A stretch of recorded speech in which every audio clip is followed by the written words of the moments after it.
And we are recording. So hello, everyone. My name is Alyssa Seymour. I'm the program manager of Junior Achievement Big Bend, and I am here to help teach the J Launch Lesson Virtual Speaker Series. And I have Vincent here, who is here to share his story. Hey, Vincent.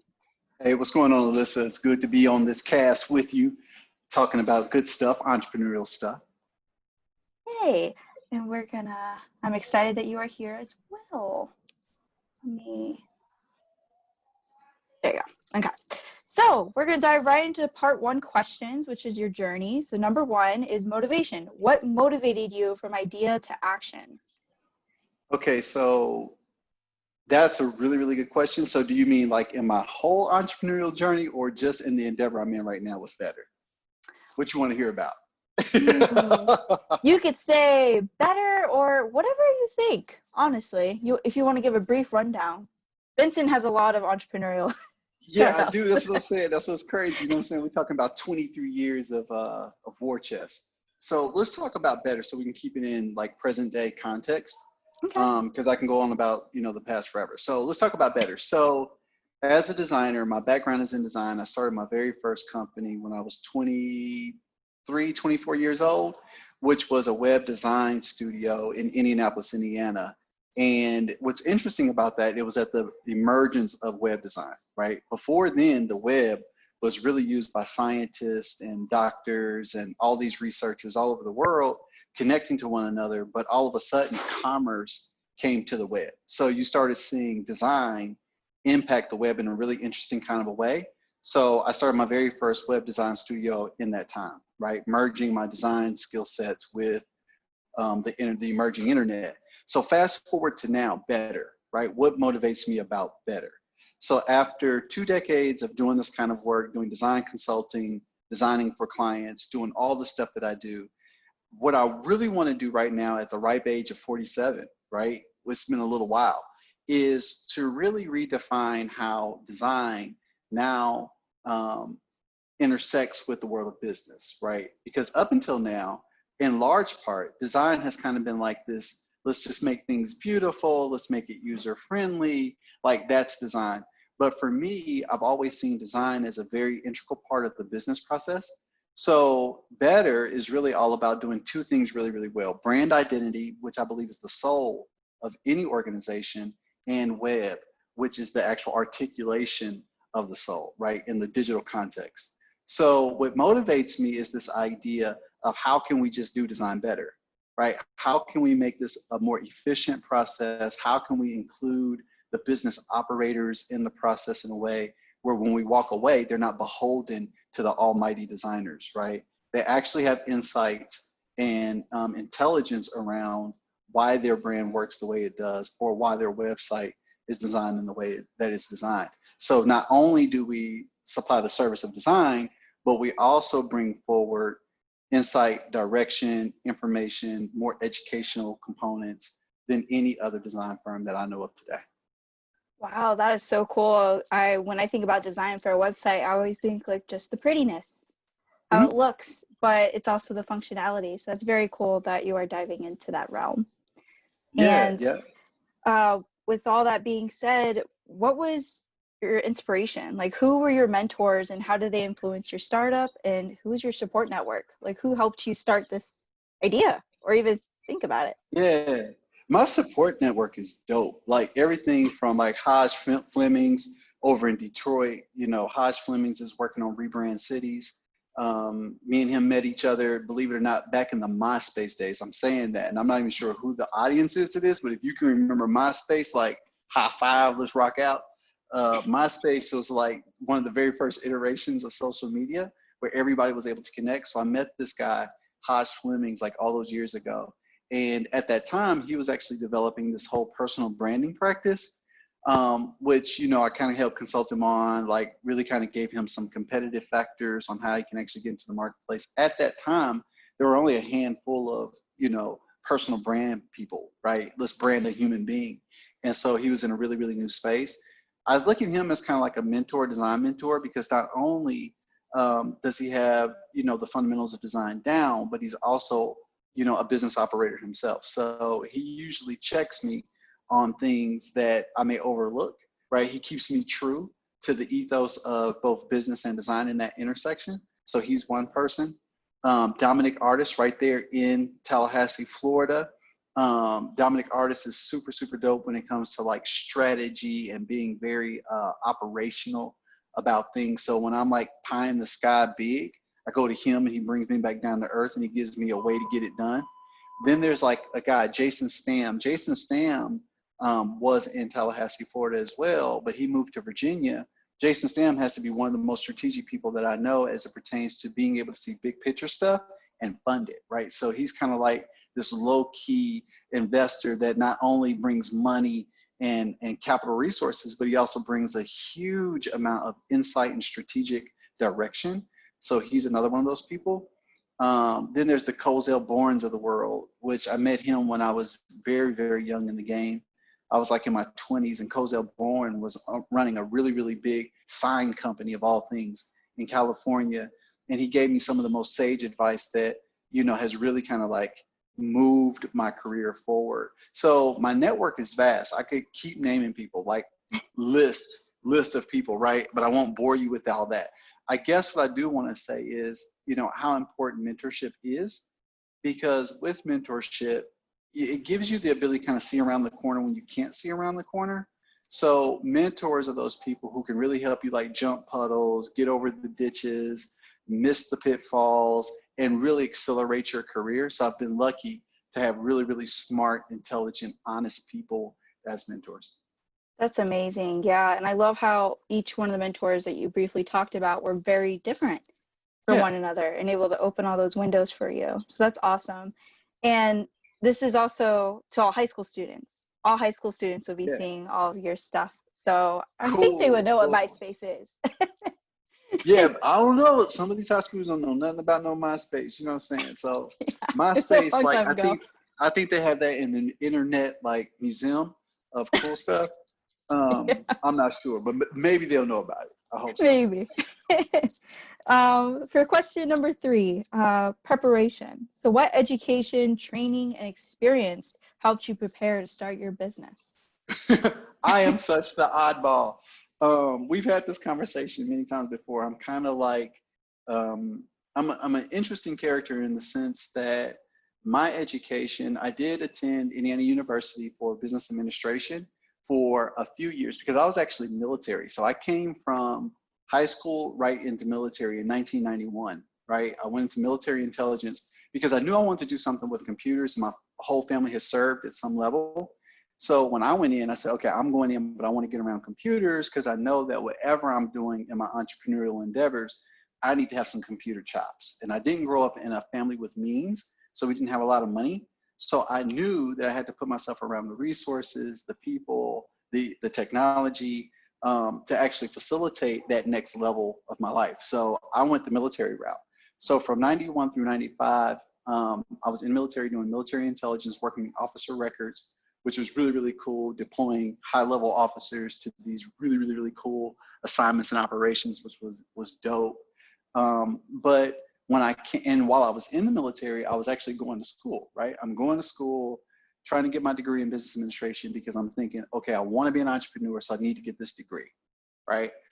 Fast forward, I come out of the military. One of my mentors at this time, he says, well, if you really want to be an entrepreneur, you got to learn how to do sales. Like sales is at the core of being an entrepreneur. So I said, okay, what should I sell? He said, sell something hard. So I actually started selling insurance. So I'm out in the streets selling insurance at 20 something years old, getting like a ton of no's. I'm telling people that are my age, like 40, 50 years old, like you need to protect your income. And they're like, boy, you still smell like milk. Like you are young. Like, why am I buying anything from you? So I'm getting tons of no's. And I realized the sage insight and wisdom behind that mentor's direction, because what he did was gave me a tolerance for getting out selling something, right? Now, all of my life, I've been selling stuff because, again, I have an entrepreneurial spirit. So when I was a kid, I was selling now laters in school. I'm selling mowing lawns. I'm selling all this stuff. But selling insurance was like in the professional world. I'm out here doing it. But fast forward, let's get to this education question. So now while I'm selling insurance, I'm still going to school. I'm still trying to get credits, still trying to graduate, still trying to do my thing. I bumped into web design and realized, okay, this is where I want to put my entrepreneurial effort in web design. So I was selling insurance during the day, going to school in the evening, and also going to the library, teaching myself web design for a year, right? So I'm doing this for a year and I'm spread everywhere. Ended up starting my web design company, just me out selling, sold my very first website. That jumped it off. I'm doing my thing. Ultimately, I grew Studio Verso, what became Studio Verso, to 5 designers. We had a team of salespeople. We had, you know, the IT guys that were running the servers, doing all this kind of cool stuff. I'm running a full-blown company, like doing my thing in Indianapolis, Indiana, but still trying to get my degree. I had a conversation with my dad, and I said, Dad, I said, I feel like I'm all over the place. I'm trying to run this company. At this point, we were bumping up against $1 million company, doing our thing each year. And I'm still trying to go to school. And he said, and I told him, I said, but what's frustrating is everything that I'm learning, it's like, it's all outdated. Like I'm not using any of it in the field. Like I'm really running this company. I'm asking professors, how do I keep designers and technical people, highly technical people cohesive? Like, how do I do that? How do I like stop the burning of talent because people leaving because they're frustrated between, again, the merger in between creativity and technology, right? Nobody can answer questions. None of the professors. And all this information that I'm getting, I'm not using. So I told my dad, I said, why am I even doing this? And he said one thing to me that absolutely changed my life. He said, he looked at me. He said, so you're saying that the information that you're getting is kind of outdated? I said, yeah, I'm not using it. He said, Then he says, would you buy spoiled milk? And I said, no, why would I do that? He says, He gets up, walks away. That's it. That's all he says. So I'm sitting there, I'm like, I'm really trying to get some help, right? It was 3 or 4 days later that I realized what he was saying was, why am I paying for something that I'm not using that's all expired information anyway if I'm actually doing it in the field? Now, mind you, my number one reason for going to school was to become an entrepreneur, but lo and behold, I'm being an entrepreneur. So it was this weird twisty thing that I had to kind of like take the opportunity risk on. And that opportunity risk proved to be one of the most profound because I actually dropped out and just continued to run my company, which then in turn, we took it to 5 million. And I sold my position in that company within 3 years. So it was Wow. really, really weird. So my education process was all about, I come from the school of like the marketplace because that's really where I came from. And I've been learning ever since then. So I think the biggest piece of advice I can give at this junction is learning never stops. You can get 15,000 degrees, but I can promise you that learning really is a lifelong thing, right? I'm learning new stuff every single day about, you know, so many different things. And so have a heart to learn. I think that's what's important. The degrees are awesome, 100%, but have a heart to learn, even if there's no degree attached, because there's growth attached. So always be willing to learn.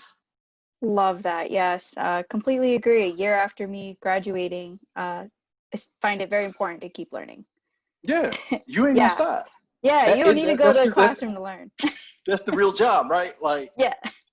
I think the really funny thing, because we're talking to high school students, and I need them to grasp this.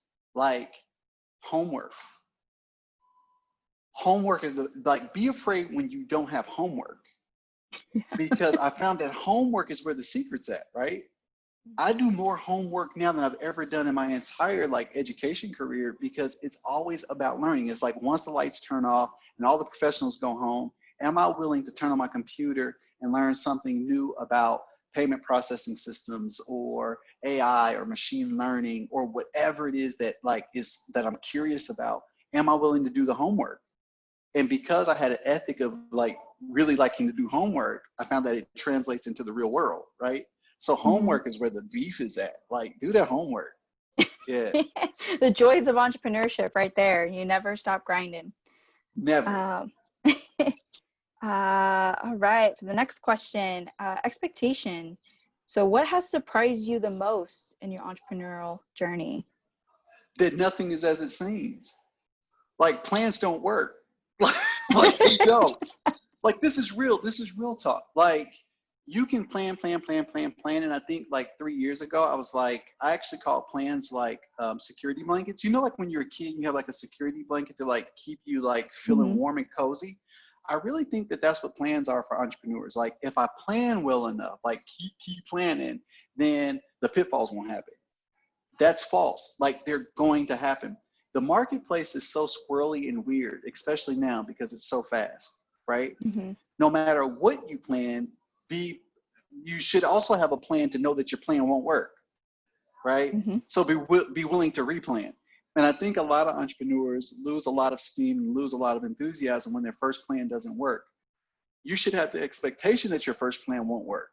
You should have an expectation that your first plan is broken because it's never been tested against other human beings, right? So I think that was one of the biggest things that really kind of enlightened me was like, I can plan my face off. I don't like, until I get it in front of some other human beings and let them tell me if I'm right or if I'm wrong, then I'll never know.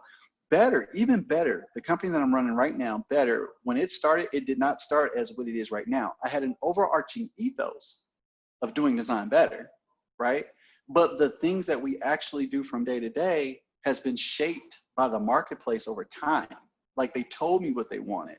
They told me what they needed, but it took me getting it out into the marketplace to get it done. So I think the nugget to take away from this, one, the stark realization that plans are broken out the gate, right? But two, at the exact same time, have the ability to, again, always be learning and know that you're putting something in the marketplace to figure out what it is. Like you might think you know what it is, and I've actually seen operators do that, right? Like, I know what I do, right? And I know how I'm gonna do it for the marketplace. And they get out there and they're trying it and they're trying it, but they're getting 1,000 no's.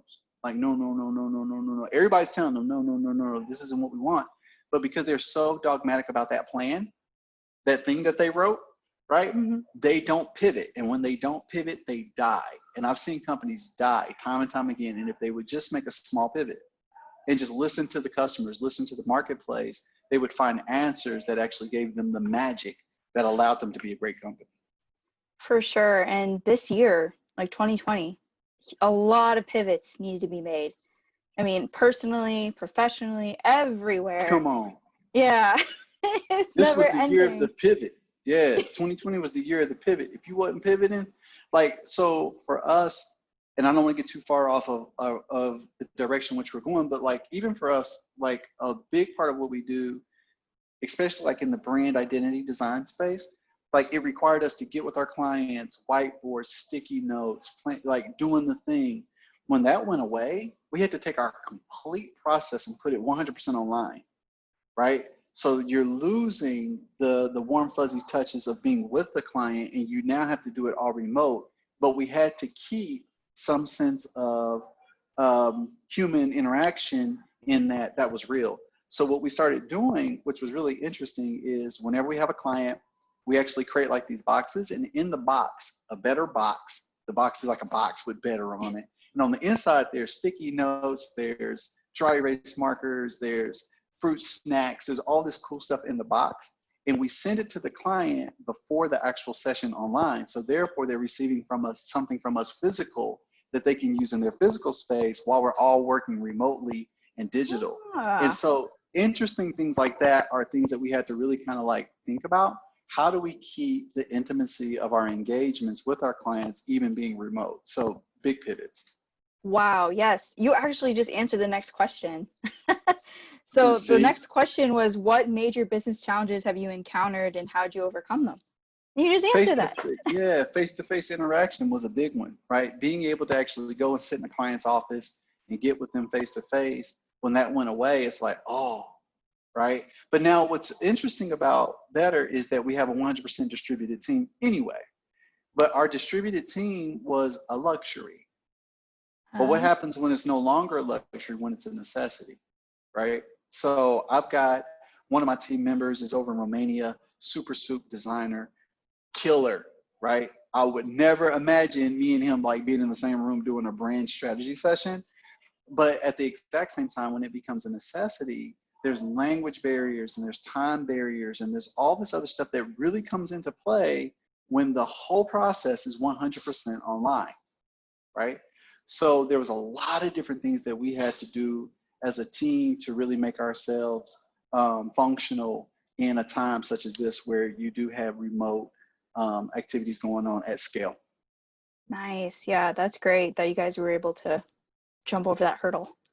Oh, heck yeah. Yeah, we had to.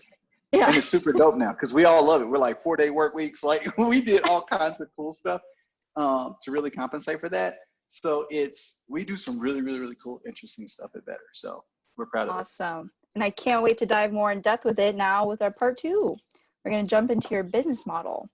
So for the first question is, you shared a lot about what Better is and how you got to it and your passion behind it, but just tell us a little bit more of like how it developed, I guess, or your big idea. Like, why are you so passionate about I'm so Better? passionate about it because I think like our overarching ethos is we make design touchable, right? And we make it a business practice versus art, right? It is art just in the sake of what it is, it's design, right? But at the exact same time, we understand that it's business. So our translation from what we do, our craft, to the business owner, we bridge that gap and we blur those lines. And so the business owner now sees design as a strategic approach to business. And that's where we're really, really, like, I have no problem with having conversations around strategic plans and design, right? And how they go together. Or, why your website should be designed a certain way. It doesn't have to have all the parallaxing scrolling and animation that you think that it does, because the audience that you're talking to could care less about that. And building something better for them, right? So for us, I think that that's the Herculean aspect of our business, is that we are about the business of design. And so when we're working with our clients, I think that's the strategic advantage that we give them, that not only do we understand the design process and then we understand how to actually create amazing, breathtaking design, but we're also able to convert visitors, if they're coming to a website, into loyal customers and fans. And also from a brand perspective, help people understand the soul of their organization and become a part of what they do versus just something that they, grab a piece of and walk away. So I think Wow. that's our heat. Awesome. Love it. I guess you kind of just dove into the next question as well. You're doing great on answering the questions Look, of what I'll they're just keep on flowing. Just keep Love on it. flowing. Yeah. The next question was talk about what your product or service is, explain why it fills a need. Yeah, so our product and services are, now here's another interesting thing, and I think this is worth talking about right now. Simplicity is the beauty of design, right?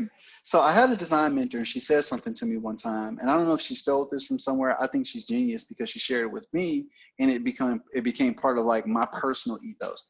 She said, Vince, would you agree that great design is beautiful? And I said, yes, like I would agree with that. Like great design is beautiful. It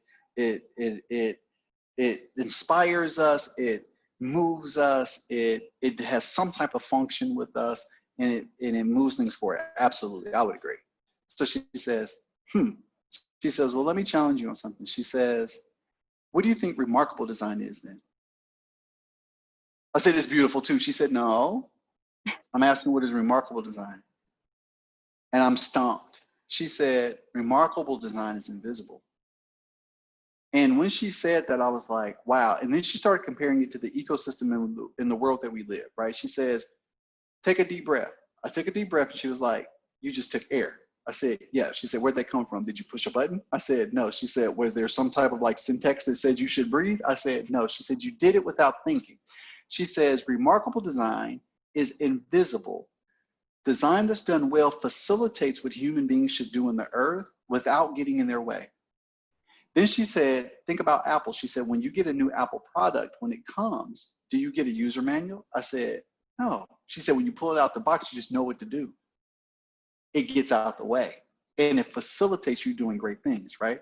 I said, wow, that is so powerful. Yes, love it, right? So I think at the core of everything that we do is this simple, the idea of simplicity is key. So let's get back to what we do. In my earlier days of starting a business, I kind of felt like the more complex it was and the more jargon I used, I would make the company doper, right? It'd be like that would make it better, right? And what I found was it was very, very difficult to translate that into a client. I'm trying to tell them about this really big, hyper complex thing that we do, and they're just like, I don't get it. And there would be no sales. right? But when I go to McDonald's and I ask for a Big Mac, it's like the Big Mac, the same one that I got in Alabama that I would get in Florida and I would also get in Indiana. It's real simple. It's a Big Mac. Business is simple that way, right? So at Better, we really dialed in what we do. We do two things. We do brand identity and we do web. We don't do marketing. We don't do social media management. We don't do any of that other stuff. We do two things really, really well: brand identity and web. Those two things then move forward through the ecosystem of how a business does business with marketing and everything else that they do. But they come to us for very, very specific things: finding the soul of their organization, brand, and how that story is being told, web. That's it. We don't, clients will say, oh my God, okay, this is so beautiful, awesome. Can you guys run our, I'm like, nope, we don't do that part. We do these two things really, really well. Here's our Big Mac and here's our fries, and that's it. And we're able to do a lot of that. And so companies come to us because they know that we specialize in those two things, and it's very, very clear. Everything that we talk about revolves around great brand identity and great web presence, right? A web presence that actually does business, facilitates the business, and the brand identity that drives it. That's it. Simple. Wow. That's very simple. Yes. It's just crazy because you think, you know, when people dive into that realm of web design, they do get meshed into the marketing and the social media. And those are two completely different things. So glad that you got that down. Simplified. Yeah, yeah. Actually, and I can work with those teams, but they need to be doing the work that they do. They can say, Vince, what we're trying to do is execute on this in the social media campaign. Okay, great. And the way they translate into a website is this. That's it. But I'm not out there running those social media campaigns, and I'm not tracking no ads. I'm not doing none of that. That's what they do, right? And Exactly. they can come back to me and say, Vince, okay, we're trying to do X. Okay. That's how that translates into the world of what we do, right? It's the special sauce. So yeah, absolutely. So the advice on that is keep your business simple. Like keep it as simple as you possibly can. There's beauty in simplicity. The only thing that's in complexity is confusion, right? 100%. Yeah. Just boop, simple. I do one thing real good. That's it. And that's all you need. You got to stick to That's your value all you proposition. need all day. All day. I was Yeah. talking to a friend of mine that really wants to get into copywriting, like just writing copy. But he was also getting sucked into all these other funnels of marketing and all this other kind of stuff and adding all these badges to his shirt to make himself seem more valuable. I was like, bro, just be a wordsmith. Yeah. If the world knows you as the wordsmith, your value proposition goes way up. Because I can integrate you anywhere within my process doing that one thing. You don't have to do all the other stuff. Do the one thing, right? And he was like, oh, and now I think his rate is like real cool. I think it's like 175 an hour, 125 an hour, real cool stuff. And he just clocks hours, right? Doing the one thing. And Wow. just keep selling the one thing, right? And that's just what he does. It's crazy. Crazy. Listen up, guys. If you have a special skill, hone in on that and just do it. A lot of it. Yes. Like do a lot until the world changes it, right? So the Mhm. world may make you pivot in some ways. And like now we go back into that lifelong learning, like get your skills up a little bit more because you need to learn a little bit more. Like before, if you think about a copywriter, they would write content for magazines, you know, like all the stuff that we knew before. But now they need to write copy for social. They need to write copy for web. They need to write copy for all these different things. So those things you have to learn and adapt to that. But it's still the core thing. You're still writing, right? So Exactly. anyway, yeah, dope. Love it. So the next question would be customers. Mm-hmm. Now, describe your target market for your service and explain why it fills their need. Like, so who are your main demographics? Yeah, so my target market really kind of boils down to like young, small to medium-sized businesses, believe it or not, because they're the ones that kind of fall into the sweet spot of what we do, right? It's the young company that's been out there, thrown their stuff to the wall. They start to understand their brand. Even startups, like, so if you think about a startup, we do very, very little work with the startup because we could build a website for them and we could kind of craft a brand. But because I understand where they are in the life cycle of their business, it wouldn't make sense for them to pay $5,000-$10,000 on a full brand engagement, and they really don't even know what the marketplace is like expecting from them. They're still trying to figure that out. The best I could do for them is like, here, create a cool logo so your handshake is dope, right? Have like some guiding ideas of what you want to do, but really, really digging into and using your institutional knowledge on what you've learned over the last year or two is impossible because you've only been here 6 months. So let's focus on what we're doing right now, what impact we want to make right now, and put that into the world. And we'll go into a bigger brand engagement once you have a better feel for who you really are. Self-awareness as a business is super, super important. So as it pertains to like a startup, not so much. There are a few things that we can do to help guide you along. And again, because there is an educational undercurrent inside of Better, we make a good partner for that because we can start to articulate and bring artifacts along the way. But to actually go into a full engagement, for us to charge a startup, unless of course they like, because some startups are weird, like they would have done something and then it died, they learned from that death, and their new startup is the resurrection of something with new insight. That's a different kind of startup, right? The startups I'm talking about right now are the ones that are just brand new and just trying to test their stuff on the world, right? So that's a group all to itself. For us, that sweet spot is like the small and medium-sized business that's been in the game 1 to 2, 3 years. They understand who they are, what it is they're trying to do, and they need a better way to articulate that. We come in and help those organizations scale. Nice, yeah. So you would say, so startup is your customer, your main customer. Well, a small to medium-sized business has been in the mix for anywhere between 2 to 3 years is our prime spot. Gotcha, okay. Because they know the things that they need to know for us to articulate and to architect the best brand. Gotcha. Does that make sense? Yeah, that makes sense. So I guess with all these customers, explain how you market your product or service. How do they know about you?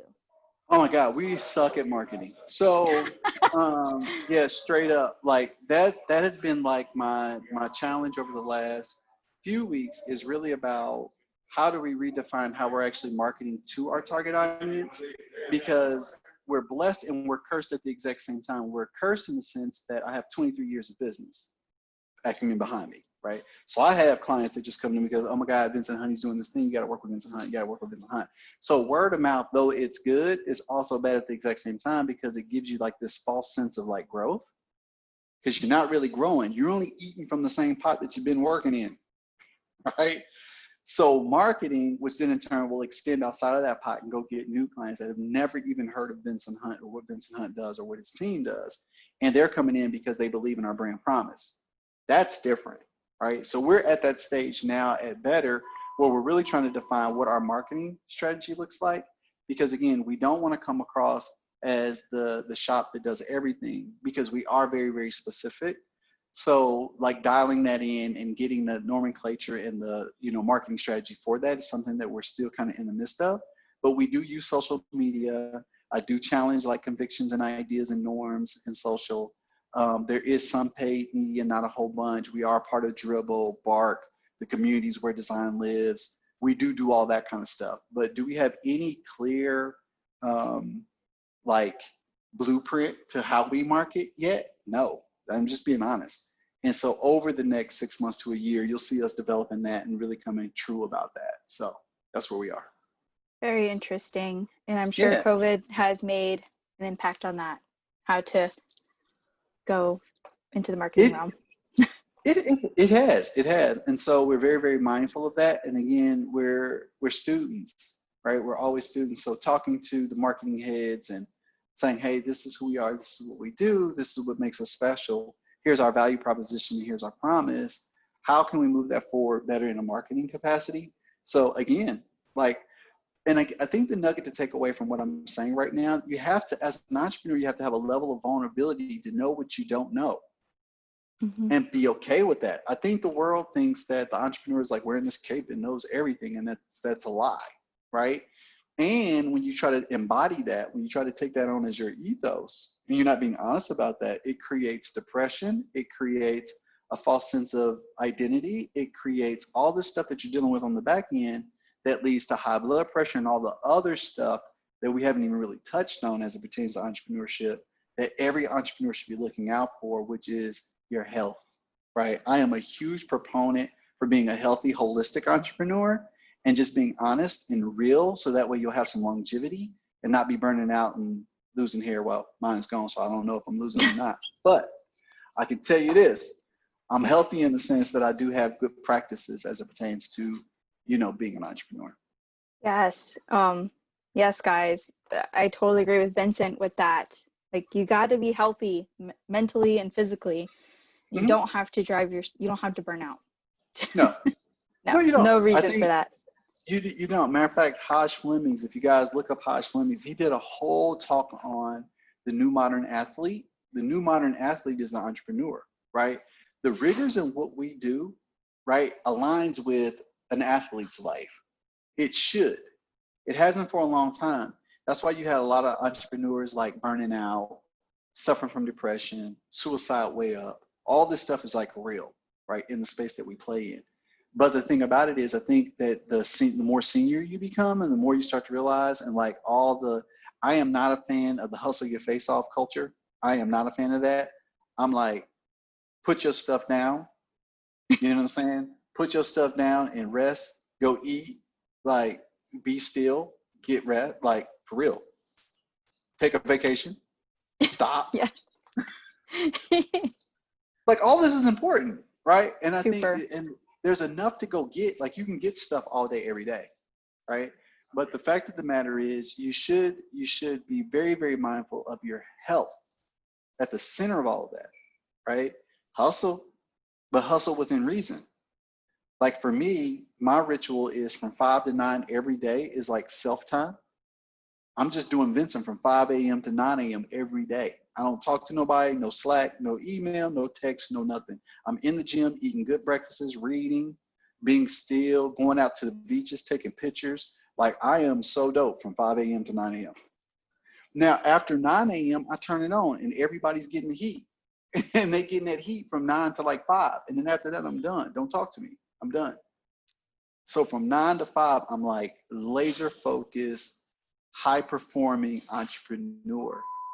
But from 5 after that, it's like Vincent Hunt chilling with his people, loving on his people, letting them know that I see them and they see me, and life is great. And the next day we can go get them again, right? But I do not believe in this hustle your face off culture. There are times where you will have to burn the candle on both ends of the stick, but do not make that a practice. That is not healthy, right? Do it when you need to, work hard and grind hard when you need to. But when you can find pockets where you can rest, rest. Yeah. Yes, agree. Much respect. That's so important. Salute. Salute, Yeah, man. so important. So we got one last question left, Blessings. and it is And about I'm gonna give it to you. capital. Capital. It's about Getting capital. money. So share how you funded the startup of your company and describe other methods.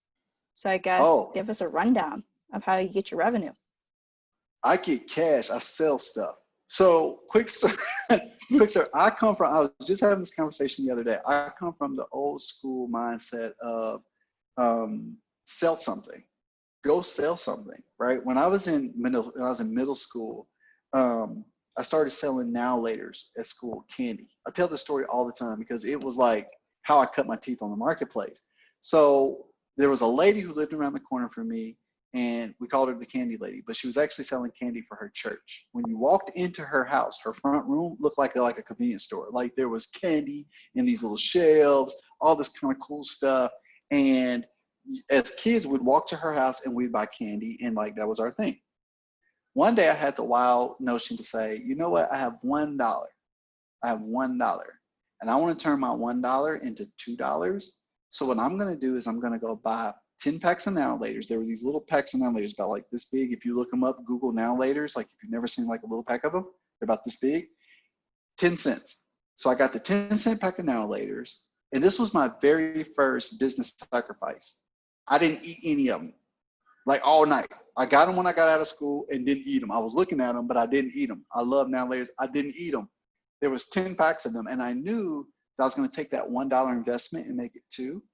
So I couldn't eat the very thing that I'm very used for business facilitation, right?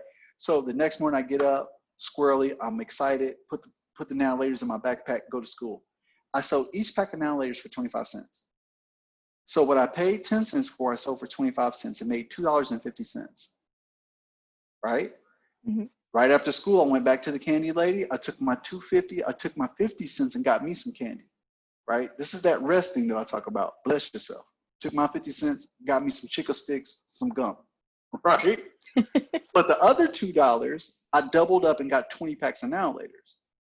So on the first day where I made like the 250, now I'm taking the 20 and I'm doubling that up. And I doubled and doubled and doubled and doubled. Within about 4 months, I was making $800 to $900 a week selling packs and Now Laters, because I also understood how to get other people on my team and distribute differently, right? So I had 3 other dudes that were 3 other schools. I was basically just supplying them with the Now Laters. They were selling, bringing back the money to me. I break them off some money.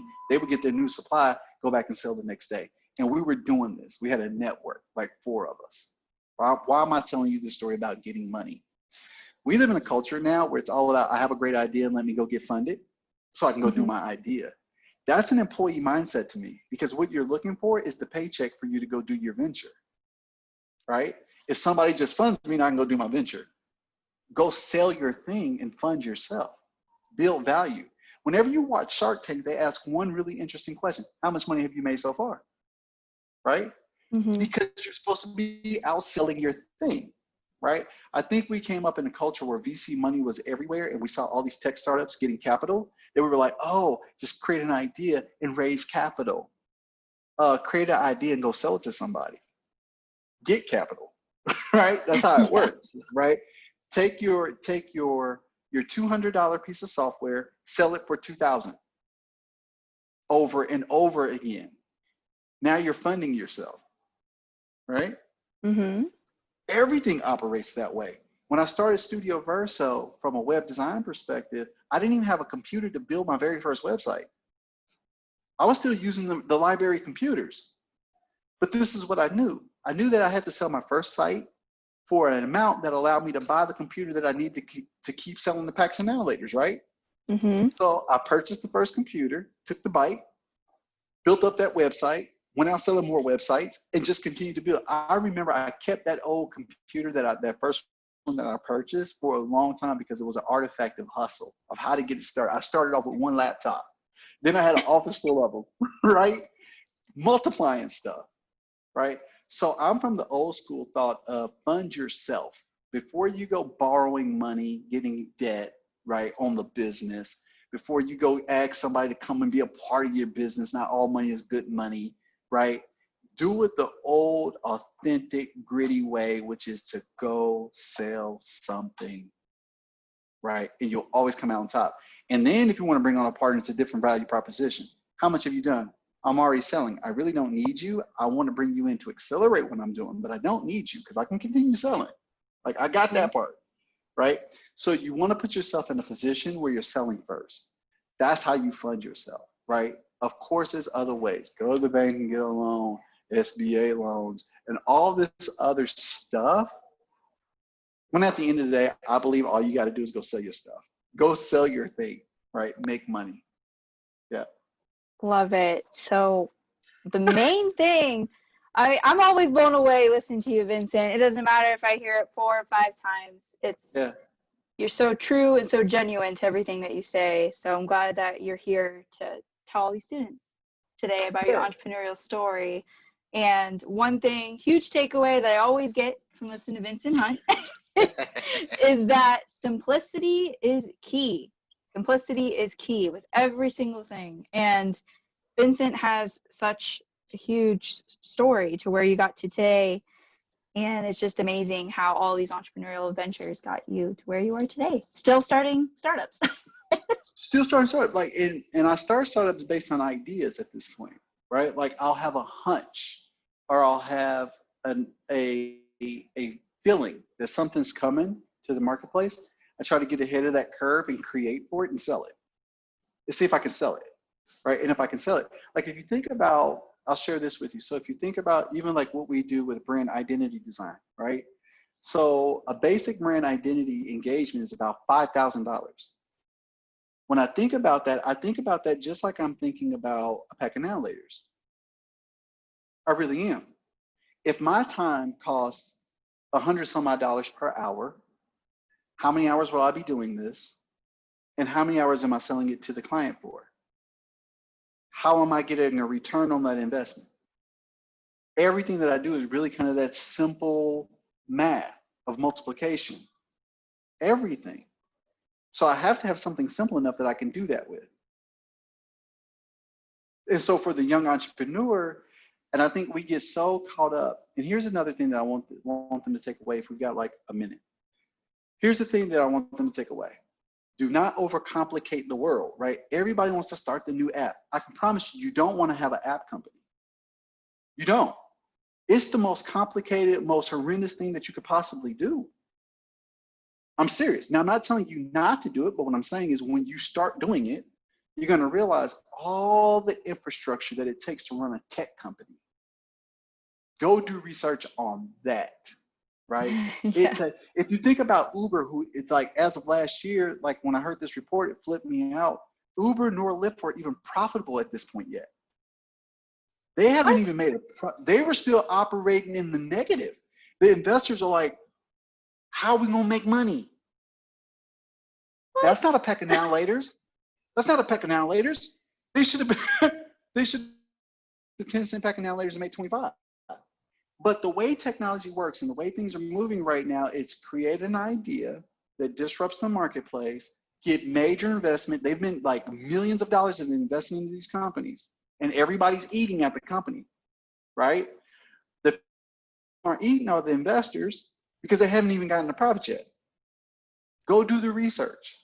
So what that opens your eyes and your ears to is like, we're living in a bubble right now that's going to burst, and it's already busting at the seams. Investors are like, give me something practical. Go start a laundromat and give me a spreadsheet. Go sell a pack of nailers and give me a spreadsheet.